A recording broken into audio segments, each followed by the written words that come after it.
When I talked to the world about my country, they could not believe that this is real. And they have to check Google and read about, because they cannot believe that this is real. I've actually lived all over the world, and I know what people think about Paraguay. It's like kind of a hidden country in South America, but it's a gem. We are convinced that Paraguay has many of the answers for the world, but we need to go out and tell this to the world. We need to untap the full potential of the Paraguayans. In a region often characterized by political and economic turmoil, high inflation, and instability, Paraguay stands out as an exception. But how has this small landlocked country managed to maintain stability and achieve economic growth? Over the past 2 decades, its economy has grown faster than the regional average, with significant reductions in poverty. Additionally, Paraguay has one of the most competitive tax regimes fostering business growth. Paraguay runs on 100% renewable electricity, making it one of the greenest countries in the world. We've come to Paraguay to uncover this hidden gem. So what makes Paraguay so intriguing? To find out, we'll delve into the factors that shape this country today, the foundations of its economic strength, and the unique qualities that make it a compelling destination for growth in the future.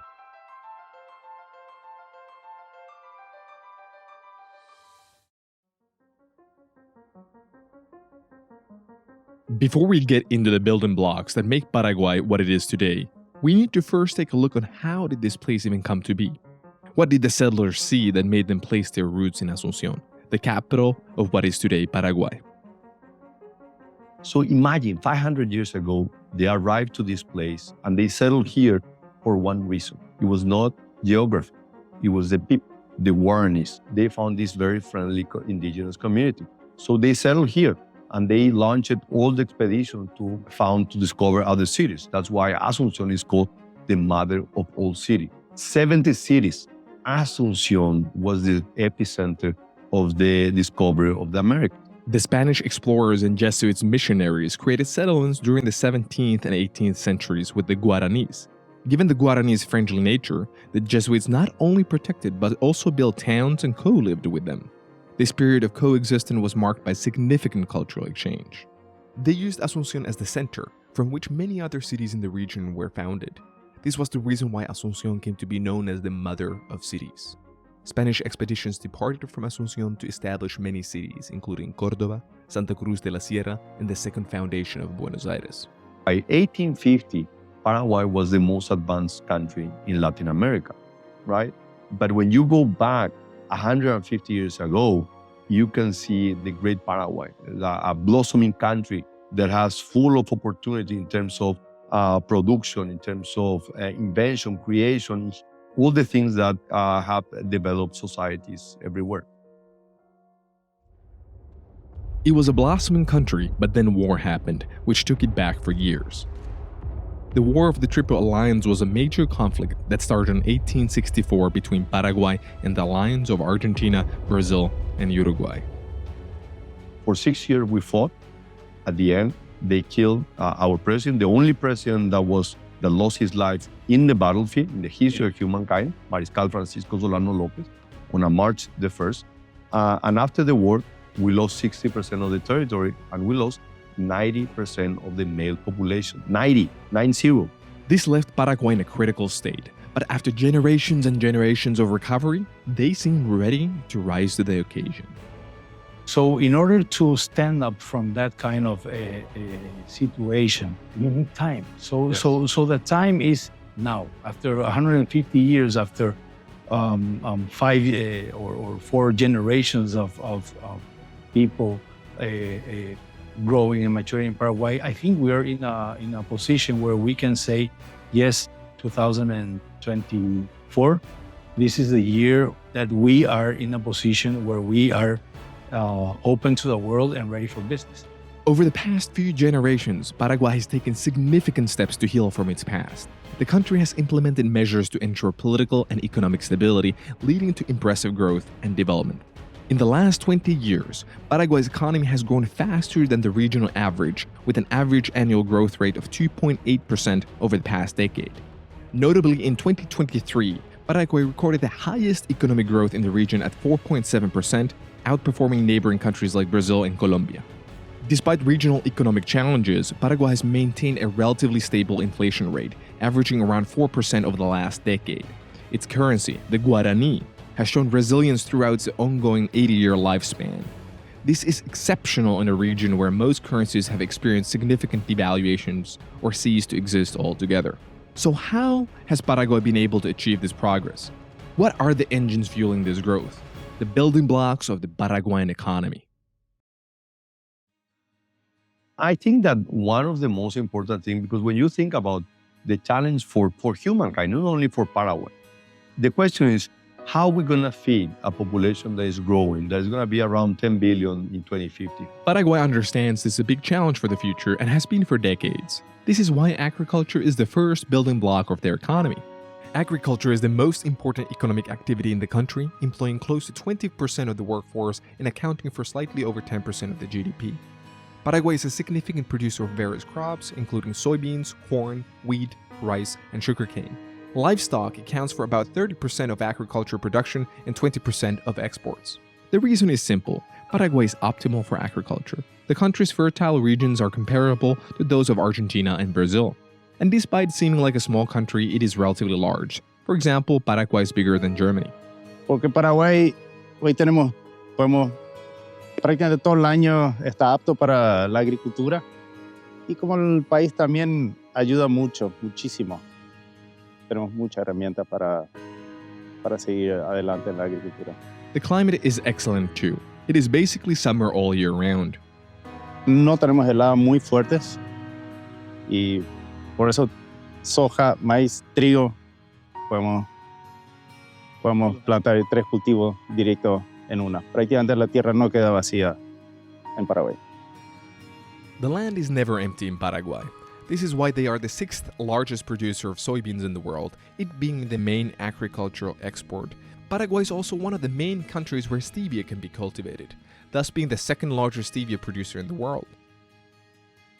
Other agricultural products are corn, the most rapidly growing crop in recent years, sugarcane, which is an important crop for small farmers, and yerba mate. But where is Paraguay exporting these products? El enfoque de la colocación de la venta de los productos es el mercado local, pero también estamos exportando principalmente a Brasil, Bolivia, que son países vecinos. También hemos exportado a otros países como Ecuador, Venezuela o algo hacia África en su momento. Pero el mercado internacional principalmente hoy es Brasil y Bolivia. And there is still a lot of room to grow. Eso va a ser imparable el Paraguay. Donde estamos hoy, como yo veo hoy, va a seguir creciendo muchísimo y sí o sí va a crecer más. No hay como parar eso.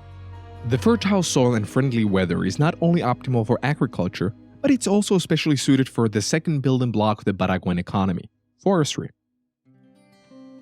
First thing we noticed when we got here was the nature. We were struck by how green and lush this country is.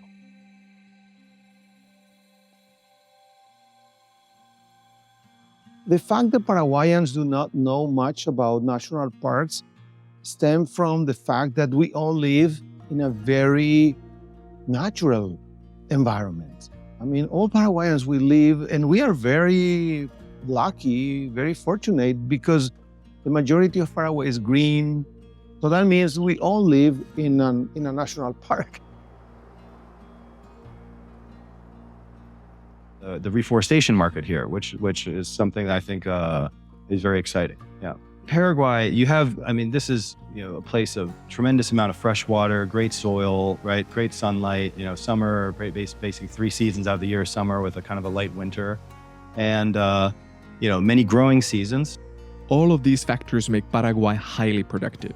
So this is something that also came from the experience of countries, Nordic countries, Finland, Sweden.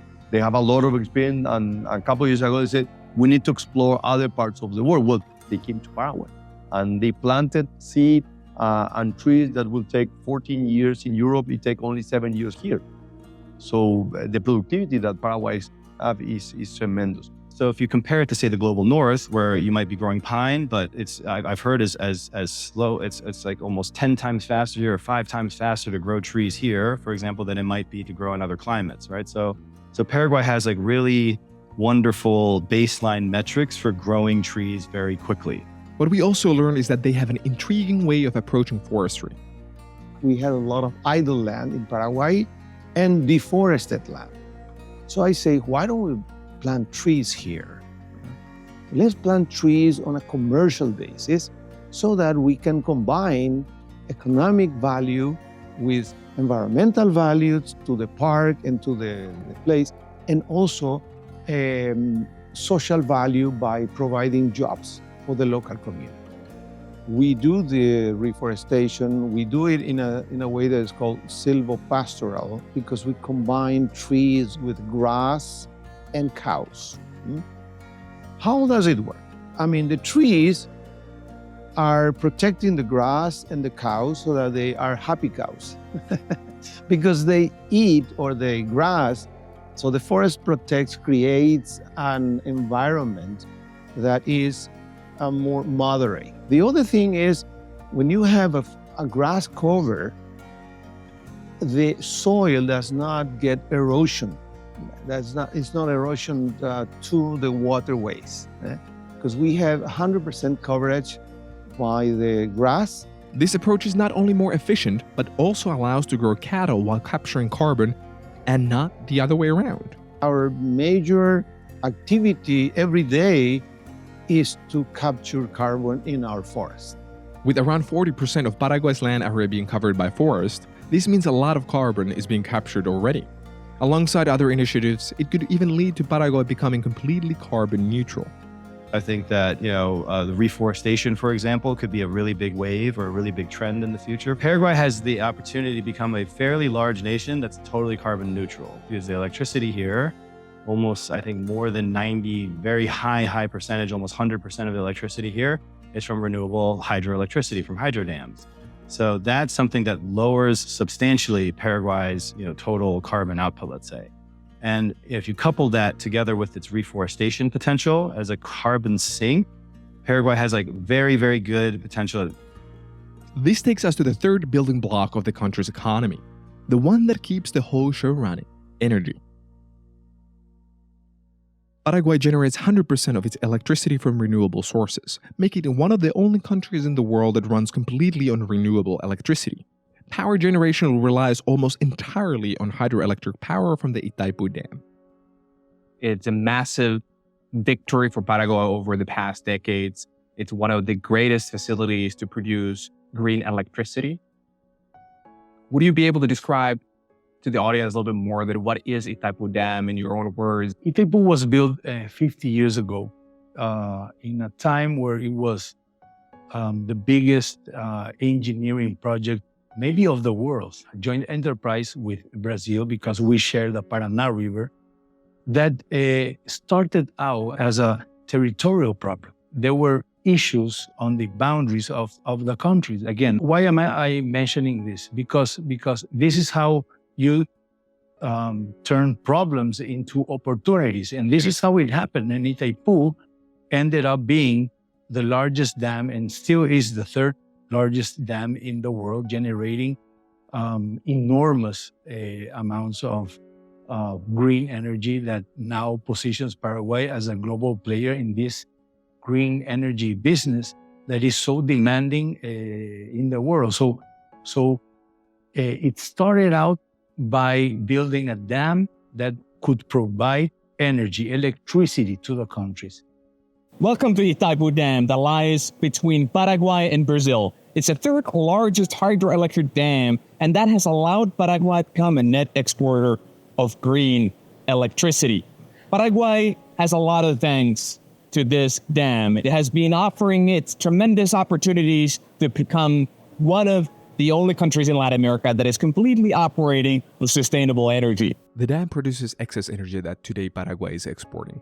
This makes them the largest electricity exporter in Latin America and the third largest net exporter of renewable electricity in the world. And the fact that we are exporting 80% of our energy to our neighboring countries at low tariffs, because and this is the way things have been run before. We need to change that. We need to completely plant a flag into Paraguay and say, look, we have the greenest, most abundant energy in the world. If you are the owner of an industry or an entrepreneurship idea or anything related to the growth of the economy, come to Paraguay. We're going to plug you in to this green, abundant energy. This excess of green energy is a massive opportunity that will enable even further growth. The clean and renewable energy that we have. I mean, there is a huge opportunity there. And I know that the current government, and there are a lot of projects now to focus on that. So what we need to do is tell the world the next generation of green, sustainable energy is in Paraguay. For a digitalized world, a world that needs abundant energy, and a world that is preoccupied with the ecosystem, with the environment, because this is 99% of the energy produced in Paraguay is green and renewable. And that is an enormous opportunity we have to share to the world. With this vast green energy available in Paraguay, where companies can just plug into the network and produce sustainably, we reach the fourth building block: manufacturing. Manufacturing represents 20% of the GDP, and it has seen impressive growth. In the past 20 years, the industrial GDP has multiplied over 5.5 times. Food and beverages are the core of Paraguay's manufacturing activity, accounting for about half of industrial activity. Wood products contribute over 8% of exports. Also notable are textiles and leather alongside paper and paper products. Paraguay is also part of Mercosur, the South American trade bloc, thus making Brazil and Argentina their main trade partners for exports. Nevertheless, production is not only being exported. Paraguayans are now consuming more nationally produced goods than before. When we started, there were no many Paraguayan industry that were leaders inside their category. But today we see in cookies and crackers, we see in alfajores that there are some Paraguayan companies that have been really top of mind in the last few years that are more artisan type products, but are very good quality. In beer, we have seen that Paraguayan national beers have been really taking part of the market share. Why are companies betting on Paraguay for manufacturing? What are the reasons these entrepreneurs are producing here? Do have a good labor force. We do have a cheaper labor force. We have a young sales force as well. Cost of land is very cheap. Cost of rent is very cheap. Taxes are very low, the lowest in the region. These benefits are incredibly attractive for producers, and companies around the world are starting to notice. This is the case of Spanish paddle company Knox. Well, after making our studies, Paraguay was one of the countries that fits better to the business for many reasons. Some of the reason is because, they have some laws that give you facilities to be here. They have the Maquila law, and also they have the 60/90 law that helps you in everything about taxes. So how you introduce your raw material here, everything. So this is good, and in the beginning it's very good. Hand labor is not so expensive as in Europe. It's very important because you need a lot of people here. And the third thing is that you get people to work, and the people Are ready to work, willing to work. are ready, yes, and they work, and you got people. Paraguay seems like a great opportunity. So why is it that more international companies are not yet taking advantage of this? So you ask, why aren't there multinational factories in Paraguay? We have almost zero, just a few. Why aren't they, forming a line to come open their factories here if we have all of these benefits? And really what happens is that multinationals usually go into a country buying a company. They buy a brand that already has X% of a market share and is already exporting to the region. But companies in Paraguay are too small. And they are too small because we only look inside Paraguay when we invest and when we want to make a selling strategy. The size of the market here is so small that we will never be able to grow if we don't have this financing to let us, take the risk to go build a brand in Argentina or Brazil or Uruguay or Chile. Once we have this, a lot of industries will start doing this. And then the, Unilever's, Johnson & Johnson's of the world will come and buy these factories, because once they buy factories, they don't buy machines, they buy market share. And market share in a small country like Paraguay is not attractive. So, a big step for big multinationals to come here comes through the growth of our brands, our industries, and this will come through finance. So this is why I think that if we think of a Paraguay here to 20 years, we have to inject money, risk money to finance industries, and this is how we are going to be a country that is a big player worldwide in industry and not only in agriculture. So today, Paraguay has to see what we want to be in the next 10 years to 20 years. Do we want to keep exporting energy, or do we really want to industrialize our country? And if you ask me, industrialization is the way to go, but industrialization without financing does not exist. We have now explored the building blocks driving the country's economy, and it is clear they hold significant growth potential and a promising future. With an international focus and pro-market regulations, the country is making a strong case for investment. But what truly makes Paraguay stand out isn't just these building blocks. It is the combination of their promising future with a few additional elements which make Paraguay's story so intriguing. During our stay, there was one thing we heard over and over again: stability. Paraguay has already obtained, during the last decades, a very strong macro stability, macro economy in regards of low inflation, a very strong currency. Paraguay should also start to being known for its economic stability, low inflation, very, very serious ways in which economic activity is being conducted. I can say in the last 30 years, you can see the huge political stability and the huge macroeconomic stability. I think the stability of the country is something that I value a lot. All the economic advantages, lower taxes, stable politics. 20 years ago, Paraguayans, we make a strong commitment to macro stability. And how we prove? A country that has maintained macro stability, 80 years of the same currency. And for an European, this might not be a big issue, but Latin America has been full of cases of hyperinflation. And this is one of the main roots of instability, high inflation. Paraguay has maintained very low inflation, has an independent central bank. Paraguay stands out in the region for its remarkable stability, having enjoyed a prolonged period of economic and political steadiness. This has fostered a favorable environment for business. Coupled with the implementation of structural reforms, this resulted in a significant decrease in the poverty rate from 52% in 2002 to 19.9% in 2022. And talking about stability and talking about financial terms, we can also talk about taxes.